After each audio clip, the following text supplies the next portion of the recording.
موجودہ صدر پاکستان اور 2008 سے 2013 تک کی اسمبلی میں صدر پاکستان رہنے والے آصف علی زرداری، ان کے بارے میں کتاب فرد اللہ بابر پاکستان پیپلز پارٹی کے سینئر رہنما، ہمارے ملک میں ایک اسکالر کا، ہمارے ملک میں ایک مفکر کا، دانشور کا درجہ رکھتے ہیں فرد اللہ بابر صاحب، ان کی کتاب ہے زرداری کی پریزیڈنسی کے حوالے سے۔ اس کتاب میں کچھ بہت اہم انکشافات کیے گئے ہیں۔ ہماری تاریخ میں جو بڑے بڑے اسکینڈل ہیں حالیہ تاریخ میں، ان میں ایک بڑا اسکینڈل تھا میمو گیٹ اسکینڈل۔ اس میمو گیٹ اسکینڈل میں آصف علی زرداری صاحب اور فوج آمنے سامنے تھے، اسلام آباد اور پنڈی آمنے سامنے تھے، اور زرداری صاحب کو کچھ خدشات تھے۔ حسین حقانی کا ایک کردار تھا۔ حسین حقانی پاکستان میں امریکہ کے سفیر تھے۔ ان کی اہلیہ فرح ناز صاحبہ آصف علی زرداری کی جو کور ٹیم تھی اس میں شامل تھی۔ اب یہ سب کچھ چل رہا تھا، حسین حقانی کا، منصور اعجاز کا میمو گیٹ اسکینڈل میں کردار۔ یہاں پتہ یہ چل رہا ہے کہ ایک ایپیسوڈ ہوا۔ یہ فرد اللہ بابر صاحب اپنی کتاب میں لکھتے ہیں کہ ایک ایپیسوڈ ہوا۔ اس ایپیسوڈ میں زرداری صاحب حسین حقانی کو پاکستان سے نکالنا چاہتے تھے۔ فوج سے بہت سے خطرات تھے، اسی لیے زرداری صاحب حسین حقانی کو، جو پاکستان آئے ہوئے تھے، انہیں نکالنا چاہتے تھے۔ دلچسپ کہانی ہے، ہمیں کیا پتہ چلتا ہے، میں یہ پوری آپ کے سامنے رکھ دیتا ہوں۔ جو کتاب میں لکھی ہوئی کہانی ہے اس کے حوالے سے بھی بات کرتے ہیں، اور جو گوگل کرنے پر ہمیں اس دور کے حقائق ریفریش کرنے کا موقع ملتا ہے، اس حوالے سے کیا پتہ چلتا ہے آپ کو بتاتے ہیں۔ آصف علی زرداری کی پہلی مدت صدارت کے دوران ان کے ترجمان فرد اللہ بابر صاحب اپنی کتاب دا زرداری پریزیڈنسی میں یہ لکھتے ہیں کہ اکتوبر 2011 میں جب میمو اسکینڈل سامنے آیا اور اسلام آباد اور راول پنڈی کے درمیان، یعنی مرکز کی حکومت اور فوج کے درمیان کشیدگی بڑھ گئی، تو آصف علی زرداری شدید ذہنی دباؤ میں تھے۔ انہوں نے بھری بندوق سے لیس ہو کر علاج کے لیے دبئی جانے کی کوشش کی، تاہم انہیں روانہ ہونے سے روک دیا گیا۔ زرداری کی صحت تیزی سے بگڑ رہی تھی۔ اس وقت آذربائیجان میں موجود ان کے ذاتی معالج ڈاکٹر عاصم حسین کو فوری طلب کیا گیا۔ وہی ڈاکٹر عاصم حسین جن کا ضیاء الدین ہاسپٹل ہے یہاں کراچی میں، نارتھ آباد میں، پاپوش میں، کلفٹن میں، اس کے علاوہ اس کے مختلف سینٹرز ہیں۔ صدر مملکت کو دماغی MRI سمیت فوری طبی امداد کی ضرورت تھی۔ انہوں نے آرمی اسپتال میں معائنے سے انکار کر دیا۔ آصف علی زرداری صاحب کی ٹینشن چل رہی تھی آرمی کے ساتھ، آرمی کے اسپتال میں معائنہ ہو، تو زرداری صاحب نے انکار کر دیا۔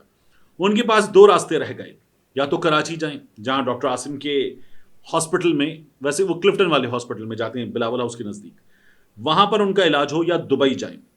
انہوں نے بلاول سے ایک نجی ملاقات کی اور اس کے بعد فیصلہ بلاول پہ چھوڑ دیا۔ بلاول نے کہا کہ علاج ہونا چاہیے دبئی میں۔ پھر ڈاکٹرز نے زرداری کی حالت کے پیش نظر فضائی سفر نہ کرنے کا مشورہ دیا۔ ڈاکٹر عاصم نے اصرار کیا کہ صدر مملکت کو فوری طور پر صرف کراچی میں ان کے نجی اسپتال منتقل کر دیا جائے، کہیں اور نہ لے جایا جائے۔ اب دبئی کے سفر کی تیاریاں چل رہی تھیں کہ ایک پیچیدگی اور پیدا ہو گئی۔ زرداری صاحب سفیر حسین حقانی کو پاکستان میں چھوڑ کر نہیں جانا چاہتے تھے۔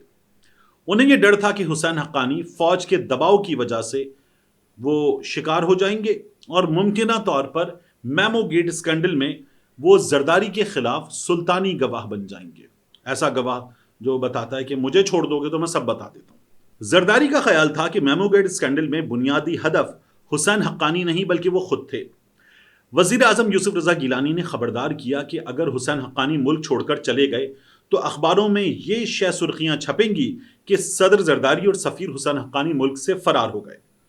اس صورتحال کے نتیجے میں عدلیہ، سیاسی جماعتوں اور فوج کی جانب سے سخت رد عمل آ سکتا ہے۔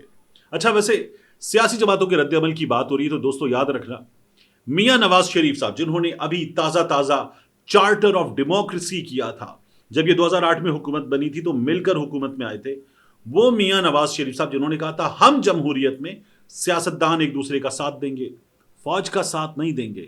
میاں صاحب نے فوراً پہنا کالا کوٹ وکیلوں والا، اور میاں صاحب سپریم کورٹ چلے گئے زرداری کے خلاف۔ یہ میاں صاحب نے چارٹر آف ڈیموکریسی کی لاج رکھی تھی، ہمیشہ اپنے مخالفین کو فوراً دبانے کا اور فوج کو فوراً یس سر کہنے کا میاں نواز شریف صاحب نے موقع جانے نہیں دیا کبھی بھی۔ تو ہوا کیا، یہ مشورہ دیا گیا کہ حسین حقانی ملک سے چلے گئے تو حکومت ایک دن بھی برقرار نہیں رہ پائے گی۔ گیلانی نے پاکستان میں زرداری کے میڈیکل ٹیسٹ کرانے کی بھی مخالفت کی۔ انہیں خدشہ تھا کہ میڈیا اور عدالتوں میں ٹیسٹ کے نتائج کو صحت کی بنیاد پر نااہل قرار دینے کے لیے استعمال کیا جا سکتا ہے، یعنی زرداری کا دماغ ٹھیک نہیں ہے تو نااہل کر دیا جائے زرداری کو۔ بہرحال صدر زرداری کو حسین حقانی کے بغیر سفر کرنے پر آمادہ کرنا ایک چیلنج رہا، بالخصوص اس وقت جب حسین حقانی کا نام چیف جسٹس افتخار چودھری کے ماتحت سپریم کورٹ کے حکم سے ڈال دیا گیا ECL میں ایگزٹ کنٹرول لسٹ میں۔ فرد اللہ بابر لکھتے ہیں کہ کسی نے صدر مملکت کو بے ہوش کرنے اور حسین حقانی کے بغیر ہیلی کاپٹر تک لے جانے کا مشورہ دیا۔ سوچو، یہ مشورہ دیا جا رہا ہے کہ ملک کے صدر کو بے ہوش کر دیتے ہیں، اس کو نہیں بتاتے، اور وہ یہ چاہ رہے کہ حسین حقانی کو لے کر جانا ہے تو حسین حقانی کے بغیر ہیلی کاپٹر اڑے اور زرداری کو لے کے چلا جائے۔ یہ حکومت کے اندر مشورے ہو رہے تھے۔ پھر اس خیال پر سنجیدگی سے غور نہیں کیا گیا۔ ہیلی کاپٹر کی روانگی میں گھنٹوں کی تاخیر ہوئی کیونکہ صدر زرداری نے حقانی کے بغیر جانے سے انکار کر دیا۔ وزیر اعظم گیلانی نے زرداری کو یقین دلایا کہ حقانی کو وزیر اعظم ہاؤس میں محفوظ رکھا جائے گا، لیکن زرداری صاحب ڈٹے رہے۔ جب صدر زرداری اور حقانی آخر کار ہیلی کاپٹر پر سوار ہوئے تو پائلٹ نے دبئی سے لینڈنگ کی اجازت میں تاخیر کا حوالہ دیا۔ ایک اسسٹنٹ نے صدر کو بتایا کہ دبئی نے اترنے کی اجازت نہیں دی، لہٰذا ہیلی کاپٹر کا رخ کراچی کی طرف موڑنے کا ارادہ ہے۔ زرداری نے انکار کر دیا اور کہا میں اجازت کے لیے 30 گھنٹے انتظار کر لوں گا لیکن کراچی نہیں جاؤں گا۔ یہ آصف علی زرداری کے بارے میں ان کے قریب ترین ساتھی فرد اللہ بابر صاحب اپنی کتاب میں لکھ رہے ہیں۔ دیکھیں ہوا کیا تھا۔ دسمبر 2011 میمو گیٹ اسکینڈل چل رہا تھا۔ آصف علی زرداری صاحب دبئی روانہ ہوئے۔ حسین حقانی گئے یا نہیں گئے ان کے ساتھ؟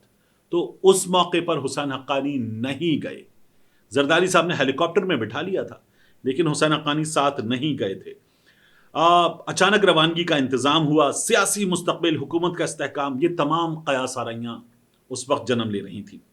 میمو گیٹ اسکینڈل میں ایک خفیہ یادداشت تھی۔ یہ مبینہ طور پر پاکستان کے امریکہ میں سفیر حسین حقانی نے امریکہ کے chairman joint chief of staff admiral mic ملن کو بھیجا تھا۔ یہ جو میمو تھا اس میں امریکی مدد کی درخواست کی گئی تھی تاکہ اسامہ بن لادن کی ہلاکت کے بعد پاکستان میں ممکنہ فوجی بغاوت روکی جا سکے۔ اب ایک کاروباری شخصیت منصور اعجاز، انہوں نے یہ دعویٰ کیا کہ یہ یادداشت حقانی کی درخواست پر پہنچائی جو مبینہ طور پر صدر زرداری کی منظوری سے کی گئی۔ اس تنازع کے نتیجے میں حقانی نے استعفیٰ دے دیا اور سول حکومت کے کردار کی تحقیقات کا مطالبہ کیا گیا۔ زرداری صاحب کی جو دبئی روانگی تھی ان واقعات کے ساتھ ہی ہوئی۔ سرکاری بیانات میں کہا گیا کہ دل کا مسئلہ ہے، دماغ کا مسئلہ ہے، طبی معائنہ ہے، زرداری صاحب اس لیے جا رہے ہیں۔ وزیر اعظم یوسف رضا گیلانی نے یہ کہا تھا کہ زرداری نے اپنی جان کو لاحق خطرات کی وجہ سے ملک سے باہر علاج کرانے کا فیصلہ کیا ہے۔ ابھی میں نے آپ کو بتایا، یہ بھی کہا جا رہا تھا کہ پاکستان کے ٹیسٹ جو ہیں انہیں تو جھٹلا دیا جائے گا۔ اس وقت کے حالات نے جن افواہوں کو جنم دیا وہ سیاسی دباؤ سے بچنے یا استعفیٰ دینے پر غور کر رہے ہیں زرداری صاحب۔ قیاس آرائیوں کو اس وقت مزید تقویت ملی جب رپورٹس میں یہ کہا گیا کہ زرداری صاحب صحت کے مسائل کی وجہ سے استعفیٰ بھی دے سکتے ہیں۔ زرداری کے ترجمان نے استعفے کی خبروں کی تردید کر دی اور کہا کہ صدر صاحب صرف میڈیکل ریزنز کی وجہ سے دبئی میں ہیں۔ پنجاب کے گورنر تھے لطیف کھوسہ صاحب جو اب PTI کے MNA ہیں، خواجہ سعد رفیق کو ہرایا ہے۔ لطیف کھوسہ صاحب نے کہا کہ زرداری کی روانگی میمو گیٹ اسکینڈل سے متعلق نہیں ہے بلکہ سیکیورٹی خدشات کی وجہ سے ہوئی ہے۔ زرداری صاحب گئے تھے 6 دسمبر 2011 کو اور دبئی کے اسپتال سے انہیں ڈسچارج کیا گیا 14 دسمبر 2011 کو۔ 19 دسمبر کو زرداری صاحب پاکستان واپس آ گئے تھے۔ انہوں نے پھر تمام معاملہ ٹھنڈا ہو گیا تھا، اپنی صدارتی مدت مکمل کی تھی اور پاکستان کے پہلے جمہوری طور پر منتخب صدر بن گئے جس نے اپنی مدت مکمل کی۔ میمو گیٹ جو اسکینڈل تھا اس نے پاکستان کی سول حکومت اور فوجی اسٹیبلشمنٹ کے درمیان کشیدگی کو اجاگر کیا جو ملک میں جمہوری حکمرانی کے چیلنجز کو نمایاں کرتا ہے۔ یہ ہمیشہ رہے ہیں چیلنجز۔ جو اس وقت کے آرمی چیف تھے اشفاق پرویز کیانی، ان کو ایکسٹینشن ملی تھی۔ ان کے بعد راحیل شریف صاحب کے بارے میں نون لیگ والے کہتے ہیں وہ ایکسٹینشن چاہتے تھے، نہیں ملی تھی۔ پھر اس کے بعد باجوہ صاحب کو لائے تھے میاں نواز شریف صاحب، باجوہ صاحب کو ایکسٹینشن ملی تھی، عمران خان کی حکومت نے دی تھی، میاں صاحب نے قرآن پہ حلف لیا تھا اپنی پارٹی کے بندوں سے کہ حلف دو، وفادار رہو گے، باجوہ کی ایکسٹینشن کو ووٹ دو گے۔ وہ باجوہ جس کو میاں صاحب مجرم کہتے تھے، اس کو میاں صاحب نے اپنی جماعت کے لوگوں کو قرآن پہ حلف دے کے ایکسٹینشن دلوائی تھی۔ اور اب اس کے بعد ہمارے ہاں ایک نئی صورتحال ہے، اس نئی صورتحال میں ہمارے سامنے ہے شہباز شریف صاحب۔